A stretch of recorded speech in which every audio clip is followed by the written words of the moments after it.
사실 우리가 오늘 이 자리에서 송구영신 예배를 이렇게 함께 드릴 수 있는 것이 얼마나 복된 일인가를 새삼스럽게 깨닫는 그러한 시간, 주신 하나님께 먼저 감사와 찬양 다시 한번 올려드립니다.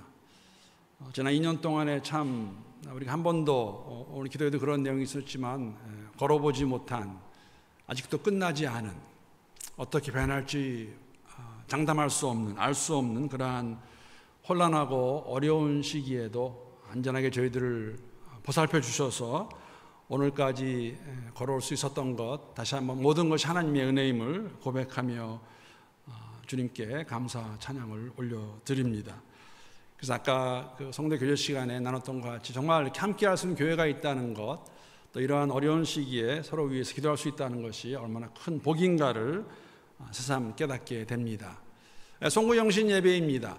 묵은 해를 이제 한 2시간 반 정도 있으면 보내버리고 새로운 한 해를 저희들이 맞이하게 됩니다. 이럴 때 아마 제가 가장 많이 쓰는 단어 중에 하나가 있다면은 아마 다사다난일 것입니다.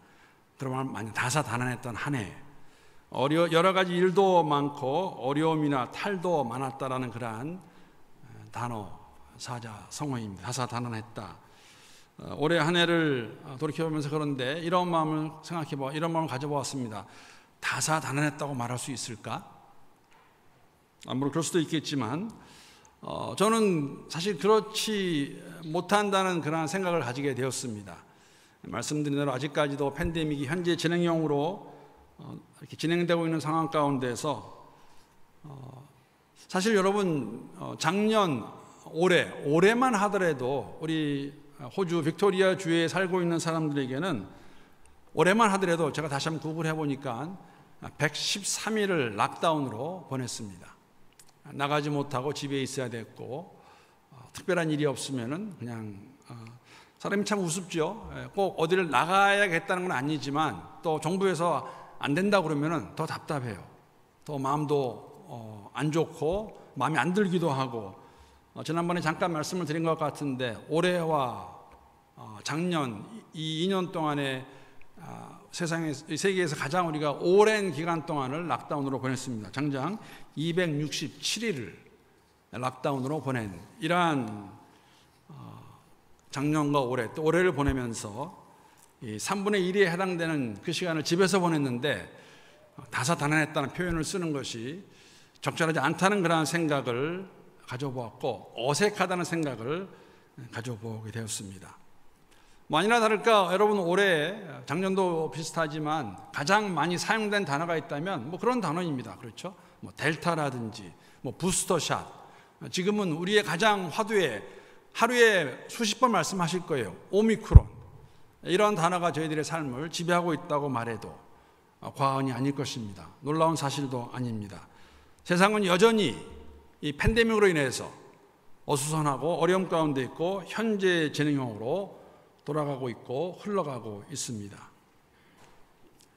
2021년을 역사의 한 점으로 보내는 이 순간 여러분 이런 생각해 봤습니다. 저희는 지금 그 안에 들어와 있어요.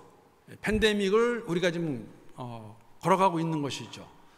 그러나 한 10년 아니면 한 20년 아니면 100년이 흐르고 난 다음에 세상 사람들은 이 시기를 어떻게 표현하고 묘사하고 판단할까? 이러한 생각을 갖다가 다시 한번 불현듯 그 흑사병에 대해서 생각해 보게 되었습니다. 그 위키피디아, 구글에서 위키피디아 보시게 되면 흑사병을 이렇게 설명하는데 제가 일부분 읽어보겠습니다. 흑사병, 영어로는 Black Death라고 부르기도 하고 The Great Plague라고 하는데 14세기 유럽에서 7,500만에서 2억 명의 목숨을 앗아간 인류 사상 최악의 범유행이다. 14세기 중세 유럽에 퍼져나간 흑사병은 대흑사병이라 불린다. 14세기 유럽의 흑사병은 사회 구조를 붕괴시킬 정도로 유럽 사회에 큰 영향을 주었다. 당시 유럽에서는 흑사병이 왜 생기는지 몰랐기 때문에 거지, 유대인, 한센병 환자, 외국인 등이 흑사병을 몰고 다니는 자들로 몰려서 집단 폭력을 당하거나 심지어는 학살을 당하기도 하였다. 하다 보면 한편 흑사병의 창궐은 삶에 대한 태도도 바꾸어 지금 이 순간을 즐기자는 신조를 낳았고, 유럽인들의 종교적인 사고에도 영향을 주어 일부 사람들은 하나님의 흑사병으로 심판하니 고행을 함으로써 죄를 씻어야 한다는 주장을 하고 다니기도 했다. 여러 가지 그다음 내용들이 있습니다. 14세기에 있었던 흑사병에 대한 오늘 우리가 판단하고 있는, 알고 있는 내용입니다. 사실 이 내용을 제가 다시 한번 읽으면서 2년 동안 우리가 겪고 있는 팬데믹 상황에 일어난 일들, 예를 들면 여러분 한동안 그 일이 있었죠. 지금도 멈추지 않은 것 같은데 아시안 혐오 범죄 등과 같은 크게 달라진 것이 없다는 생각을 해보았습니다. 흑사병이 나와서 사람들의 얼마나 많은 사람이 죽었고 어떤 일이 있었나와 오늘날과 크게 다르지 않다. 물론 시간이 지나고 나면 역사가 이것을 판단할 것입니다. 그러니까 후대 사람들이 오늘 함께 예배드리는 우리 자녀들도 와 있는데 한 100년 지나게 되면 아무도 이 세상에 없을 겁니다. 제 생각에는 장수하기 전에는 한 120살까지 살기 전에는 이거는 다 없을 거예요. 그러면 그 후대가 이 코로나19 상황을, 이 팬데믹을 어떻게 평가하고 판단할까? 비슷하겠죠. 우리도 어떻게 생긴지 모릅니다. 그리고 몇 명이 죽었고 이때 사람들이 어땠었나, 그런 것들로 아마 기록이 될 것이라고 생각합니다. 그런데 솔직히 말씀을 드리면 이런 것까지 신경을 쓸 만큼 우리는 한가하진 않죠. 100년 후의 일을 뭐 기억하겠습니까? 중요한 게 있다면, 우리에게 주어진 가장 큰 도전이 있다면 이 시대를 우리가 어떻게 살아가는 것이 믿음을 가진 사람들의 삶의 모습일까? 오미크론의 출현, 변이의 출현은 또다시 세상을 아주 어수선하게 만들었습니다. 지금도 엄청난 영향을 끼치고 있습니다. 사실 저희가 여러분 참 황당한 게 뭐냐면, 작년 한 말만 되더라도 백신이 나오기 시작하면서 백신을 맞으면, 2번을 맞으면 우리는 괜찮을 거로 생각을 가졌습니다. 돌아가지 않을까? 예전으로? 복귀하지 않을까? 그런데 상황은 좀 굉장히 황당한 상황이죠. 오죽하면은 어제 호주 정부가 내각회의로 그 주 총리들과 만나서 급하게 내각회의 열어서 여러분 그 밀접 접촉자의 정의를 새롭게 디파인했습니다. 새롭게 했죠. 아마 들으신 분 계실 거예요. 완전히 다른 이야기입니다. 이거 지금 밀접 접촉자의 새로운 정의는 코로나19 양성 판정을 받은 사람과 함께 살고 있는 가구 구성원이나 특정 상황을 제외하고 집이나 숙소, 돌봄 장소 등지에서 4시간 이상 시간을 같이 보낸 사람으로 디파인을 다시 정의를 내린 것이죠. 무슨 의미냐면 짧은 시간의 접촉에 대한 개념이었던 캐주얼 컨택 개념 자체가 없어졌습니다. 오늘 자정부터 시작된 새로운 어떤 룰. 모리슨 연방 총리는 밀접 접촉자의 정의에 들지 않는다면 더 이상 진단검사소에 줄을 설 필요가 없다며 일상생활을 이어갈 것을 강조했습니다. 나는 오늘부터는 여러분 검사 받으러 가는 것도 사실 안 가셔도 돼. 이 정의에 들어가지 않으면. 어디까지 받아들여서 이것을 믿을 수 있는 것인가, 실행해야 되는 것이 어떻게 해야 되는 것인가, 왜 이렇게 나올까요? 지금 세상이 굉장히, 호주만 하더라도 어지럽기 때문에 백신만 나오고 2번 백신 맞고 부스터샷 맞으면 괜찮을 줄 알았는데 아무도 장담할 수 없는, 우리가 기대했던 현실과는 좀 거리감이 있는 그러한 시대를 저희가 살아가고 있습니다. 그런데 여러분, 사실 솔직히 말씀을 드리면 이렇게 말씀드릴 수 있을 것 같아요. 팬데믹의 영향으로 저희들의 삶이 영향을 받은 것이, 팬데믹의 상황으로 영향을 받은 것이 사실이지만, 사실 우리가 팬데믹이 없을 때에도 다시 한번 되돌아보게 되면 우리에게 주시는 하나님의 말씀, 우리가 어떻게 세상을 살아가야 될 것인가. 팬데믹이 생겼다고 세상이 바뀐 것은 아닙니다. 사실 저희들은 어떠한 상황 가운데서도 믿음을 가진 사람들로서 말씀에서 무엇이라고 말하고 있는가 살아가야 되는 것이죠. 팬데믹으로 인해 우리 삶이 변했을까? 그런 부분이 있을 것 같아요. 그런데 여러분, 그런 말 제가 많이 하지 않나요? 특히 나이를 들어가시는 분들, 연세가 들어가시는 분들이 그런 말을 종종 하십니다. 내가 이때까지 살아오면서 내 계획대로 된 것이 하나도 없는 것 같아. 그냥 닥치는 대로 살아왔어. 주어진 환경에 살아왔어. 특히 이민 온 저희들에게는 이 말이 사실일 것입니다. 여러분, 이민 오실 때 가지고 계시던 계획 그대로 다 이루어지셨습니까? 그러니까 팬데믹이 그런 것을 더 보게 했는지 모르겠습니다. 그러나 우리의 삶은 사실 지금까지 살아온 삶도 우리가 계획한 대로, 우리가 원하는 대로 살았다고 말할 수 없는 것이죠. 그러면 이러한 상황 가운데서 우리가 어떠한 마음으로 2021년을 이제 보내버리고 새로운 한 해를 맞이하는데 어떠한 마음 자세로 어떻게 사는 것이 주님께서 원하시는 삶의 모습일까? 오늘 본문 말씀을 가지고 잠깐 함께 생각해 보기 원합니다. 오늘 본문의 말씀을 통해서 우리에게 주시는 주의 음성을 들을 수 있는 그러한 시간이 되었으면 좋겠습니다. 본문 15절 16절 말씀 우리 다시 한번 함께 읽도록 하겠습니다. 스크린에 올라와 있는데, 자, 시작. 함께 읽겠습니다. 시작. 그런즉 너희가 어떻게 행할지를 자세히 주의하여 지혜 없는 자같이 하지 말고 오직 지혜 있는 자같이 하여 세월을 아끼라. 때가 악하니라. 말씀을 대할 때마다 저희들에게 항상 아마 거의 그런 마음을 가질 것 같아요. 이 말씀은 여러분, 사도 바울이 2000년 전에 에베소 도시에 있는 교회 성도들에게 보낸 편지입니다.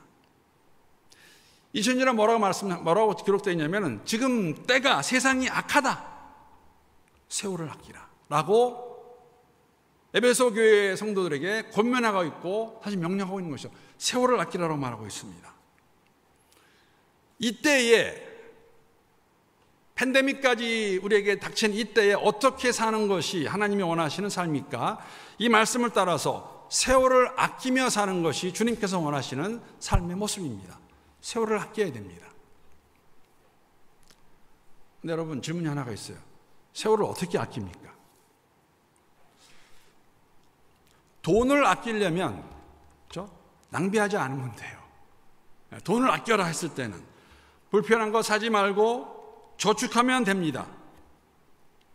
물론 너무 아끼다가 구두쇠가 되어서 주위의 사람들을 불편하게 하거나 또 다시 자신의 기준으로 다른 사람들을 정죄할 수 있으니까 조심해야 되겠지만, 돈은 그렇게 아끼면 됩니다. 너무 또 아끼는 거는 본인이 안 되더라고요. 제가 그런 것도 봤어요. 어떤 한국 연예인 중에 한 명이, 이름은 말하지 않겠지만, 난 그 모습은 처음 봤습니다. 물티슈를 말려서 다시 물 적셔 쓰시더라고요. 그걸 버리는 거는 기름을 했을 때 그때 버린다고 그래가지고, 저도 조금 짠돌이 기질이 있지만 저 사람 굉장하다. 돈을 아끼는 것, 물품 아끼는 것, 그렇게 하면 되죠. 물도 아낄 수 있습니다, 여러분. 물 어떻게 아낍니까? 물 안 쓰시면 돼요. 어떤 분 그런 분도 계시더라고요. 저 그런 얘기도 들었습니다. 여러분 샤워할 때 물을 먼저 틀면 찬물 나오죠. 그래서 그 물 아깝잖아요. 찬물, 이게 대표자 따뜻한 물이 나오려면 그분은 그냥 들어가신다고 그러더라고요. 물이 아까워서. 그런 분도 계세요. 저는 LA에서만 그런 줄 알았는데 멜번도 아직은 제가 경험하지 못했지만 가뭄 때가 되면은 가정에서 물 쓰는 거 제한해가지고 잔디에 물 못 주게 하고 차 닦는 거 못하게 하고, LA도 똑같거든요. 물은 그렇게 아끼면 됩니다. 그럼 세월은 어떻게 아낍니까? 세월을 아끼라고 말하고 있는데 세월을 어떻게 아낄 수 있겠습니까? 사실 오늘 세월이라고 표현된 이 단어는 그 의미는 시간입니다. 시간을 아끼라는 말입니다. 고대 헬라인들에게 그리스 사람들이 시간을 표현할 때는 두 가지의 다른 단어를 썼습니다.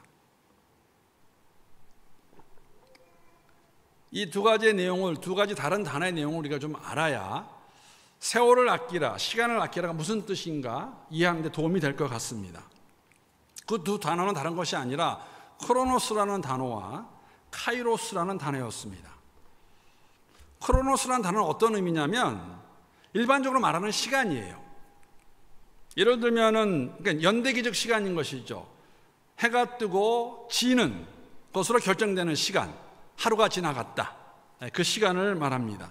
지구가 공전하고 자전하면서 하루가 지나고 1년이 지나고 우리 지금 이 시간이 크로노스의 시간이죠. 우리는 조금 있으면 한 2시간 반 정도 있으면 2021년이라는 시간은 이제 흘러가 버릴 것입니다.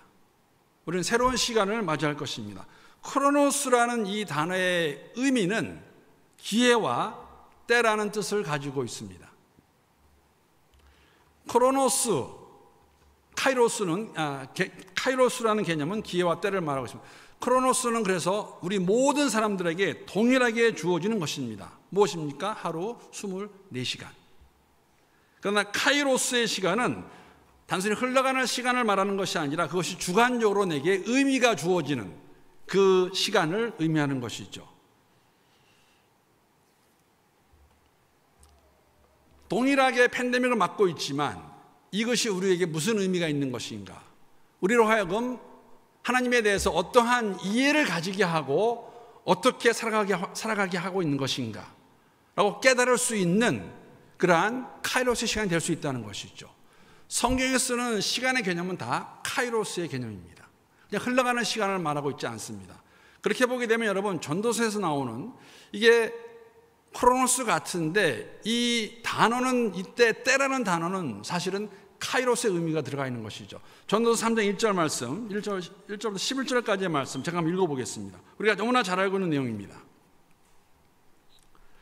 범사에 기한이 있고 천하만사가 다 때가 있나니 날 때가 있고 죽을 때가 있으며 심을 때가 있고 심을 것을 뽑을 때가 있으며 죽일 때가 있고 치료할 때가 있으며 헐 때가 있고 세울 때가 있으며 울 때가 있고 웃을 때가 있으며 슬퍼할 때가 있고 춤출 때가 있으며 돌을 던져 버릴 때가 있고 돌을 거둘 때가 있으며 안을 때가 있고 앉는 일을 멀리할 때가 있으며 찾을 때가 있고 잃을 때가 있으며 지킬 때가 있고 버릴 때가 있으며 찢을 때가 있고 꿰맬 때가 있으며 잠잠할 때가 있고 말할 때가 있으며 사랑할 때가 있고 미워할 때가 있으며 전쟁할 때가 있고 평화할 때가 있느니라.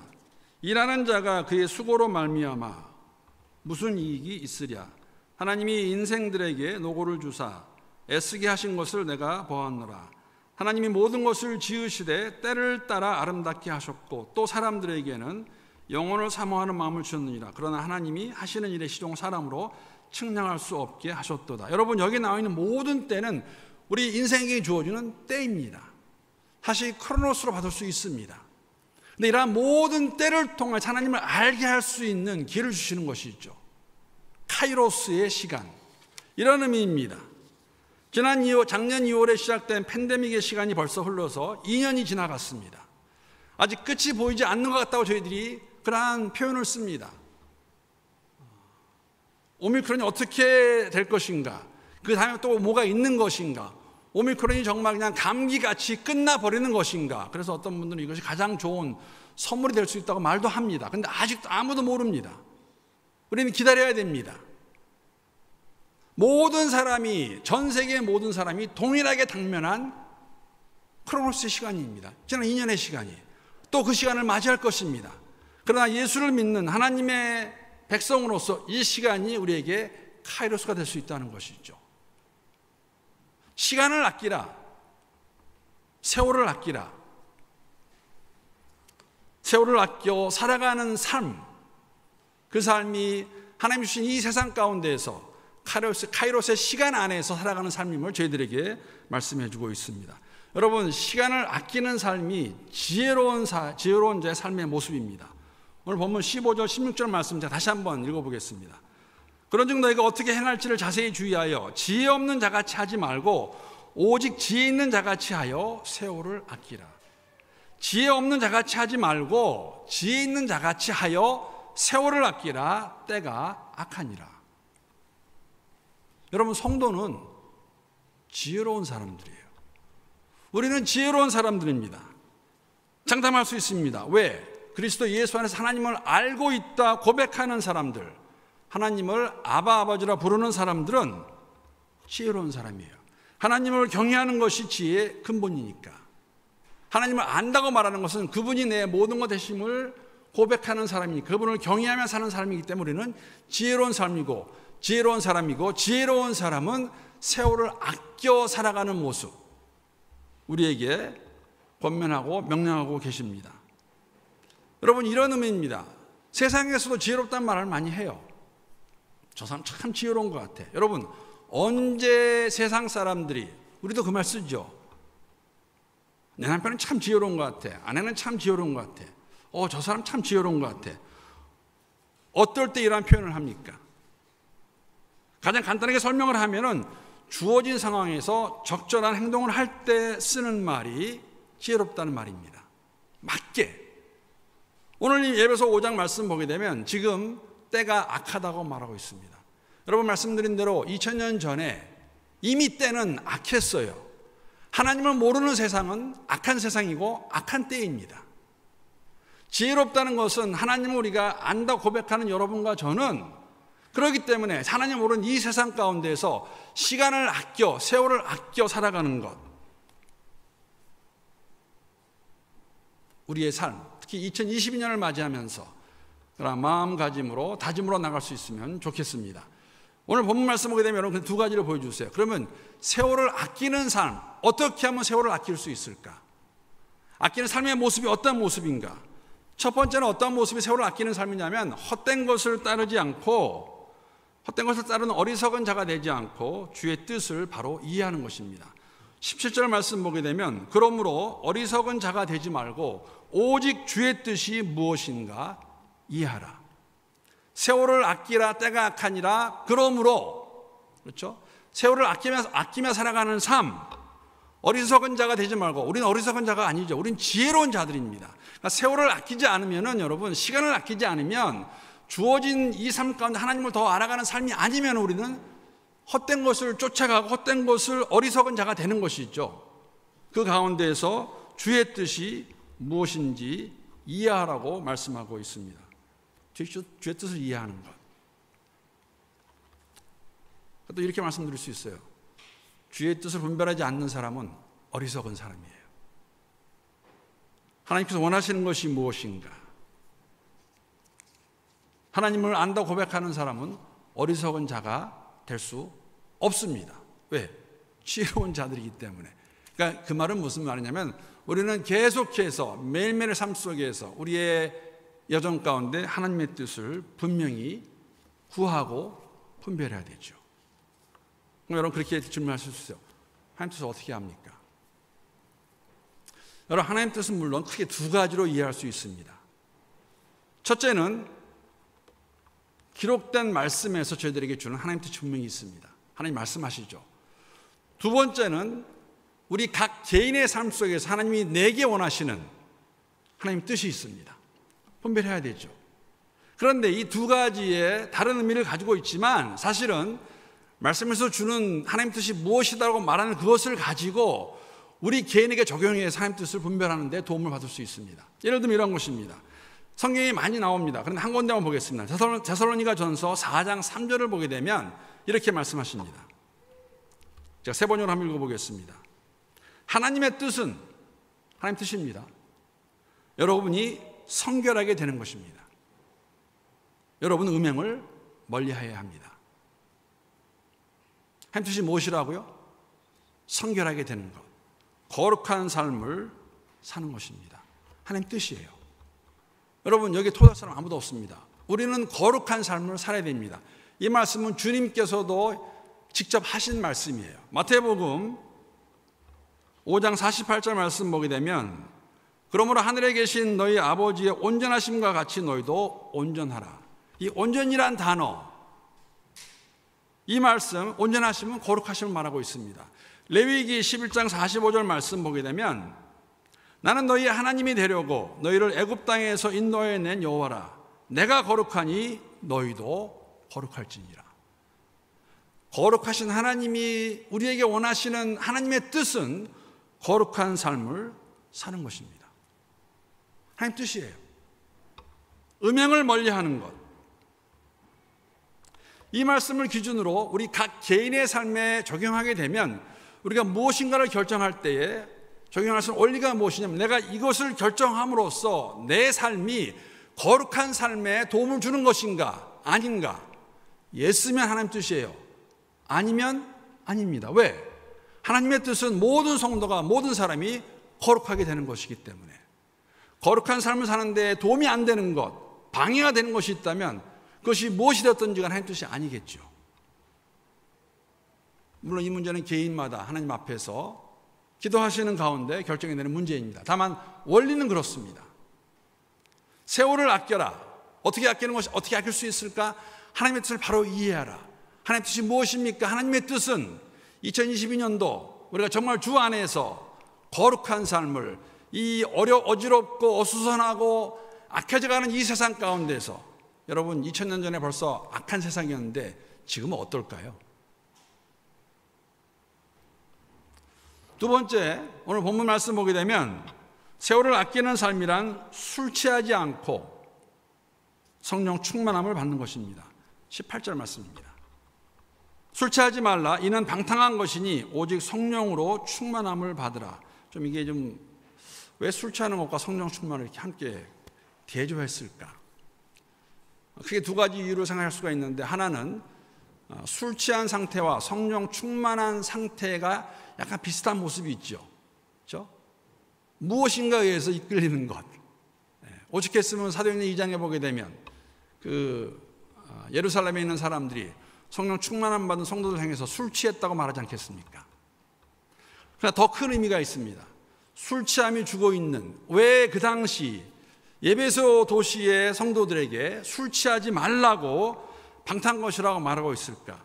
이 구절을 이해하기 위해서는 에베소 당시의 도시의 상황을 저희들이 좀 알 필요가 있습니다. 당시 소아시아의 도시들에는 여러 종류의 신비 종교가 있었습니다. 이 종교들은 신과의 신비로운 합일, 하나가 되는 것을 중요시했고 그 방법 중에 하나가 음란한 행동이었습니다. 음란이었어요. 그 음란한 관계 가운데서 쾌감을 종교적인 환희와 연결시키면서 그들이 신전에서 이 이방 신들, 이런 신비 종교 신들, 거기에서 신도들이 자유로이 관계를 맺도록 유지했고 또 신전에도 우리가 알고는 같이 성창이 있었죠. 그렇죠? 창남이나 창녀가 있었습니다. 그러니까 술 취함은 이러한 종교 예식과 자연스럽게 연관되어 있는 과정, 그러한 가운데 있는 에베소 교회 성도들에게 술 취하지 말고 방탕하지 말라. 술 취함에 참여하지 말고 그런 것이 아니라 성령 충만함으로 살아가라고 말하고 있습니다. 물론 오늘 우리에게는 이런 종교적인 행위가 없습니다. 그러나 원리는 동일하게 적용됩니다. 여러분, 성도들이 술에 취해 정신을 잃고 책임지지 못할 하나님의 자녀로서의 지혜로운 자로서의 하지 말아야 될 것 행동하면 안 되겠죠. 여러분, 술 취함이라는 것은 성경에서 분명히 말하고 술 취하지 말라. 세상의 것들에 동참하여 살아가는 삶의 방식, 모습을 저희들에게 보여주고 있는 것이죠. 이러한 모습이 아니라 참된 예배를 통해서 성령 충만함으로 이 세상을 이기며 세월을 아끼며 살아가는 모습을 저희들에게 말씀해 주고 있습니다. 오늘 본문 19절에서 21절까지의 말씀입니다. 우리 이 19절부터 21절까지는 함께 읽겠습니다. 자, 시작. 시와 찬송과 신령한 노래들로 서로 화답하며 너희 마음으로 주께 노래하며 찬송하며 범사에 우리 주 예수 그리스도의 이름으로 항상 하나님 아버지 하나님께 감사하며 그리스도를 경외함으로 피차 복종하라. 시와 찬미와 신령한 새 노래로 함께 주를 찬양하는 가운데 감사가 넘치고 성도들을 서로 세워주며 복종하는 그러한 모습, 참된 예배자의 모습입니다. 술 취하며 방탕하지 말고 성령 충만함으로 이러한 삶의 모습, 함께 모여서 우리 멜번 한인교회에서도 함께 모여서 우리가 주를 찬양하며 기도하며 교제하는 가운데 서로를 세워주고 위해서 기도해주고 서로에게 복종하는 그러한 모습이, 그러한 교회 모습이 세월을 아끼며 살아가는 모습이라고 오늘 본문을 통해 저희들에게 보여주고 있습니다. 말씀을 정리합니다. 시간을 아끼라, 세월을 아끼라는 그 내용은 지금 우리에게 주어진 이 시간, 이 기회를 잡아라, 살아입니다. 팬데믹의 시간이에요. 기간이에요. 끝나기를 기다리고 있는 것. 다 좋아질 때 기다리고 있는 것, 그러한 의미가 아니라 지금 주어진 이 삶 속에서 지혜로운 자들로서, 하나님을 경외하는 자들로서 이 악한 세상에서 하나님의 뜻을 바로 분별해서 참된 예배자로 성령 충만함으로 살아가는 그러한 삶의 모습, 세월을 아끼는 그리스도인의 삶의 모습입니다. 그래서 이렇게 말씀드리고 싶어요. 여러분, 오늘 그 기회를 붙잡으십시오. Now or never가 되겠죠. 지금이 아니면 시간이 없다.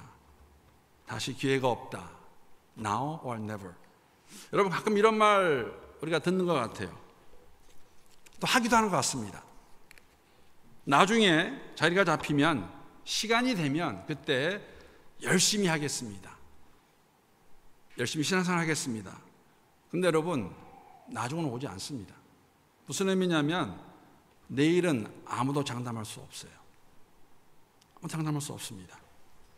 알 수 없기 때문입니다. 그냥 오늘 주어진 이 코로나스의 시간 가운데서, 동일하게 주어지는 24시간의 시간 가운데서, 모든 사람에게 주어지는 2022년 그 똑같은 시간 가운데서 이것들을 카이로스로 만들어서 하나님을 더 알아가는 그러한 시간, 기회로 만들어서 이 약한 이때에 악한 세상 가운데서 세월을 아끼며 살아가는 여러분과 저, 우리 교회가 될 수 있기를 우리 주님의 이름으로 축복합니다.